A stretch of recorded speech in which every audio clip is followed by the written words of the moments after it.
We've made it to episode 4 of the build series, in which we're going to build the frame for the roof as well as add some support and structure to the sidewalls. We're starting off here in the wood shop by cutting some of our long boards down. We had bought some 10-foot long boards for the frame of the roof so that they would match what we had for the bed platform frame. And just like with the bed platform frame, we needed these to be closer to 9 feet in length rather than 10 feet. So we're starting by just cutting off that foot on our 2 long boards. After we had those cut down to length, we're working with some more 2x4s and taking off kind of those rounded edges, making sure they're nice and straight and crisp. These boards had already been cut down to approximately 5 feet in length, as they're going to be used for the ribbing on the roof, so kind of the cross supports, and the truck camper is approximately 5 feet wide. And then we cut them narrower, so they're essentially 1x2s that we're using for the ribbing on the roof. And again, we were able to get about 3 of those per 2x4. After we had some of those ribs cut narrower, we did also take a little bit of the edge off of our wider boards that we were going to use on the frame of the roof. We wanted there to be a little bit of a curve to our roof, mostly just so that moisture and things like that on the top of the truck camper would be able to roll or drip off. And so here we're working on the front or the back. They're kind of interchangeable again for the frame beams. And we're just making a stencil essentially for an arc. So measured the middle point there and then just bent a narrow piece of wood up so we could find a nice curve that was uniform on both sides. And then we're going to use that bandsaw to go ahead and follow that curve and cut the arc that we're looking for. And again, we needed to repeat that for the other side. So whether we had the front or the back done first, this time it was a little easier because we could just trace it. And while Dad went ahead and continued cutting, I started sanding on those to make them nice and even and smooth. Dad is cutting a similar curve on the ribbing for the roof. So those are going to be the smaller pieces of wood, narrower. We didn't need them to be quite as wide as what we have at the front and the back. The front and the back are going to overlap a little bit, lip on the bed platform, but those ribs need to stay nice and small. After I finished a little bit of sanding, we switched off and I did some cutting. And you can see here that we have multiple ribs. It looks like Dad's working on 6 of them together there, sanding them, and then we tried to trim them all to make sure that they were the same length.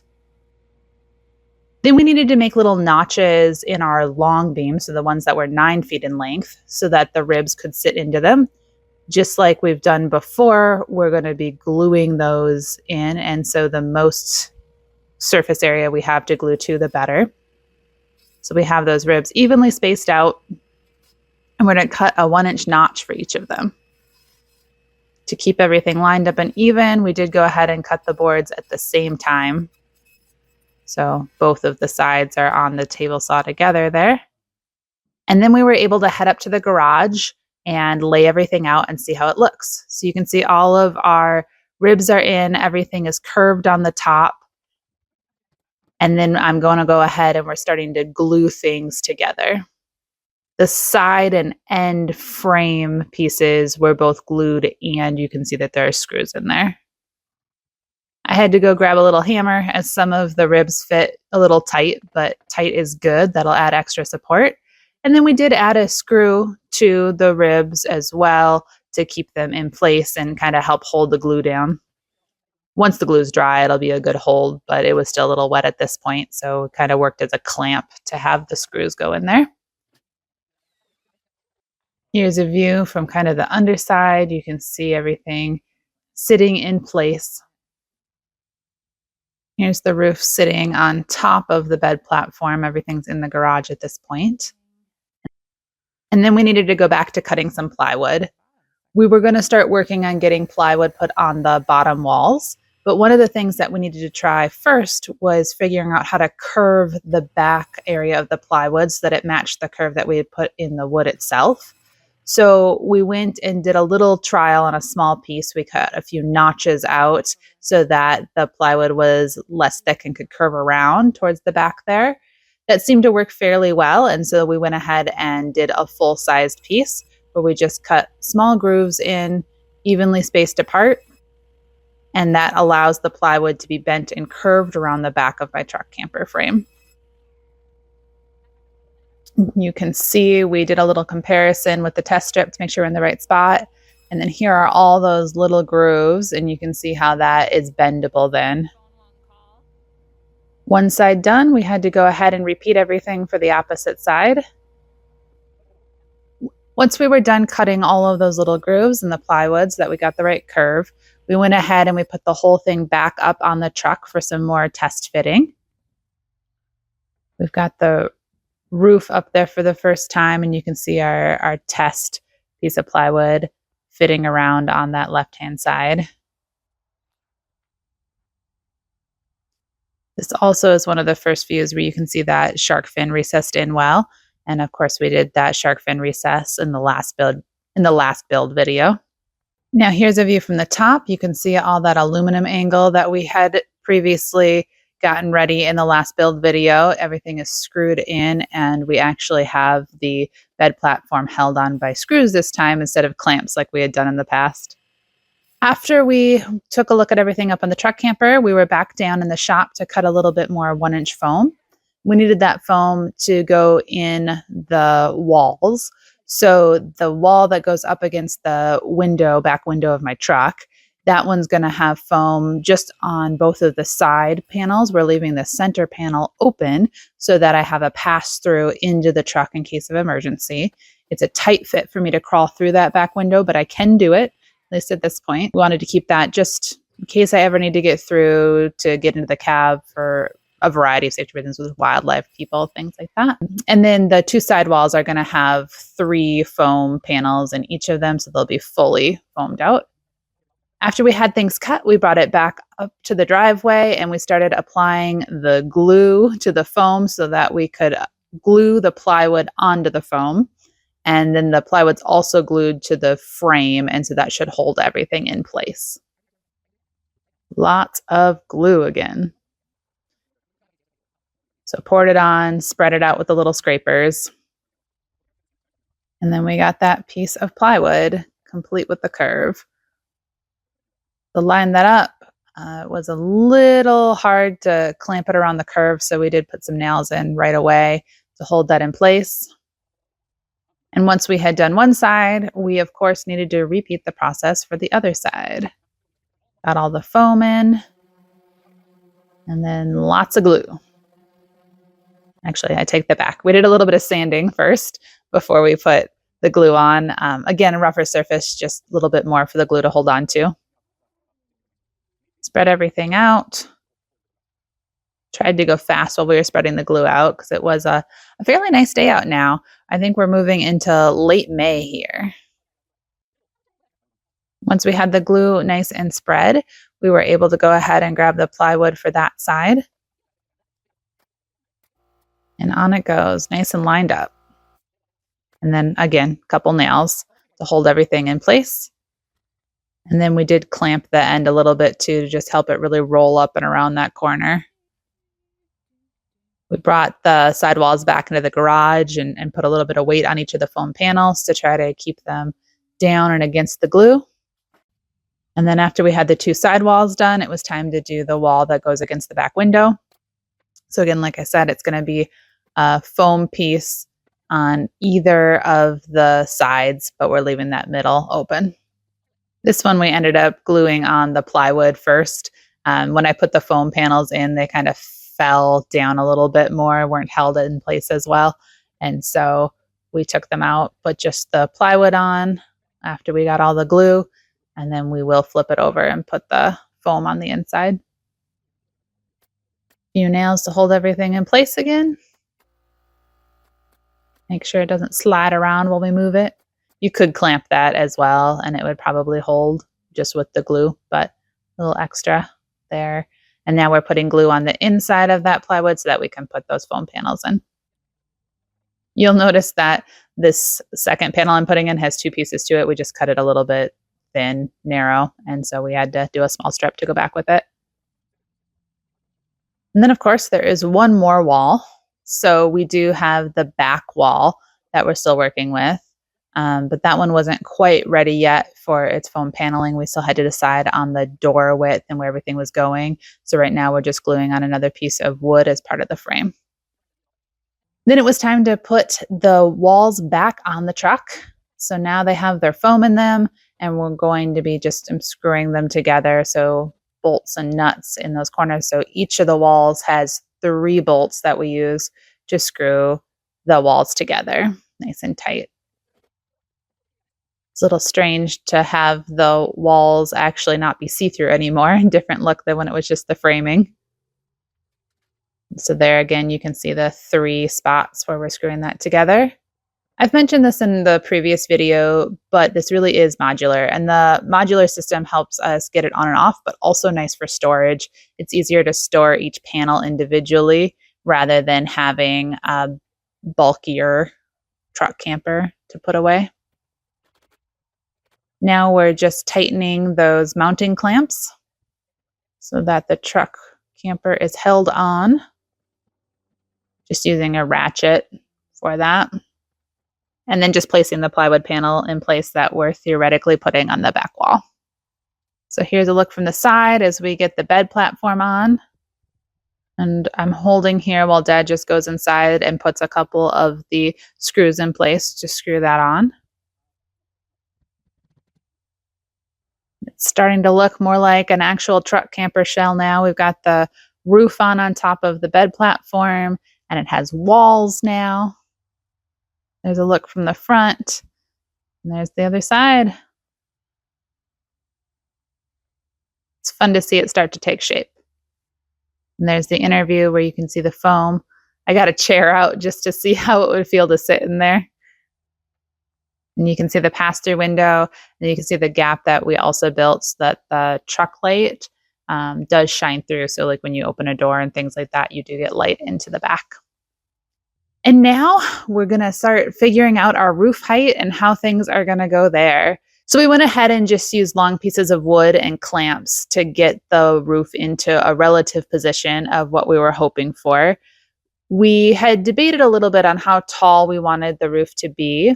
At this point, we're still trying to build for a full pop-up, and my hope was to have enough space that I could sit up in the bed while the roof was up. That equated to having about 30 inches of height for me to be able to sit up on the mattress on the bed platform and be able to read a book or something like that. So we're measuring here to try to get it to about 30 inches of height, front and back. And there I am, sitting up in it, so it feels about right. Testing it out, leaning against the wall. Now we're back in the garage. The full poor man's fiberglassing we're going to talk about a little bit more in a future build video, so that one should be next build video 5. But here you can see we have little mock-ups, and we were using these to be mock-ups of our full pop-up wall. So you'll see the full pop-up wall later, but we were checking to see if just having the fabric would be enough to hold and have a good bend on those walls as they collapsed. And it was doing fairly well. You'll see we make a couple adjustments in the full project, but here I'm just using some glue and then ironing it down. And that's the first step of that poor man's fiberglassing.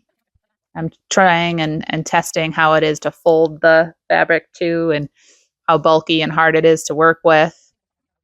It's a little bit time consuming, poor man's fiberglassing. And it's a little hard to get a really nice edge. All right, now we're back to working on the back wall. We did ultimately decide on the width of the door, and so we went ahead and cut the foam to go in that area of the back door wall frame. So I was continuing to work on our little mock-ups of the poor man's fiberglassing, and you can see Dad in the other corner is gluing on the plywood that goes on the back door wall. Few nails in to keep that right where it needs to be. Taking that out to the yard to dry.